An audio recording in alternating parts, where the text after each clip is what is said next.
దిత్వా తుఫాను శ్రీలంక దేశాన్ని అతలాకుతలం చేసింది. కుండపోత వర్షాల కారణంగా భారీ ఎత్తున వరదలు సంభవించాయి. దీంతో స్థానిక ప్రభుత్వ జాతీయ విపత్తును ప్రకటించింది. ఈ వరదల్లో ఇప్పటి వరకు 334 మంది మరణించగా మరో 300 మంది ఆచూకీ లభించడం లేదు. ప్రస్తుతం శ్రీలంకలో భారత సైన్యం, ఎన్డీఆర్ఎఫ్ బృందాలు స్థానిక అధికారులతో కలిసి రెస్క్యూ ఆపరేషన్ కొనసాగిస్తున్నాయి.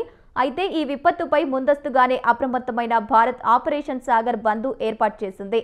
ఇందులో భాగంగా నిరాశ్రయులకు అత్యవసర సరుకులు, ఆహారం, మెడిసిన్ అందించింది. అలాగే వరదల కారణంగా శ్రీలంకలో చిక్కుకున్న భారతీయులను ఇండియాకు తీసుకొచ్చేందుకు ప్రణాళికలు తయారు చేసింది.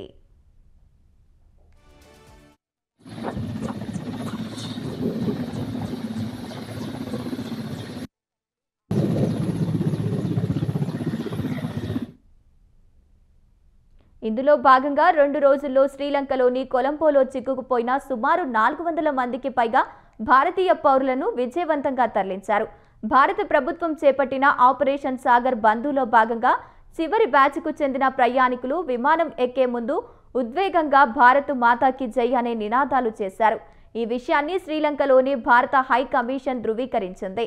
హై కమిషన్ సంతోష్ ఝా స్వయంగా బండారు నాయక్ అంతర్జాతీయ విమానాశ్రయం వద్దకు చేరుకుని స్వదేశానికి బయలుదేరుతున్న చివరి బ్యాచ్ ప్రయాణికులను పరామర్శించారు. తుఫాను ప్రభావంతో విమాన సేవలు రద్దవడంతో వీరంతా విమానాశ్రయంలో చిక్కుకుపోయారు.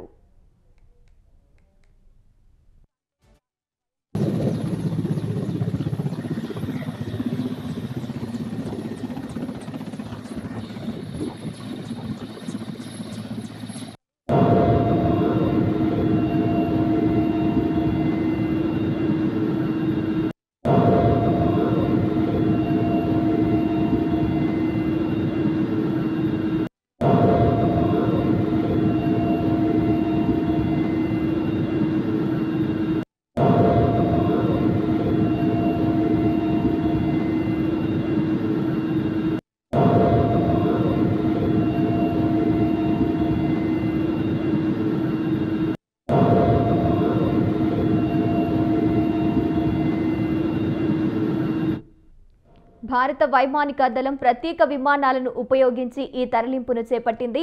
అందుబాటులో ఉన్న సమాచారం ప్రకారం దాదాపు 400 మందికి పైగా భారతీయులను సురక్షితంగా స్వదేశానికి తీసుకువచ్చారు.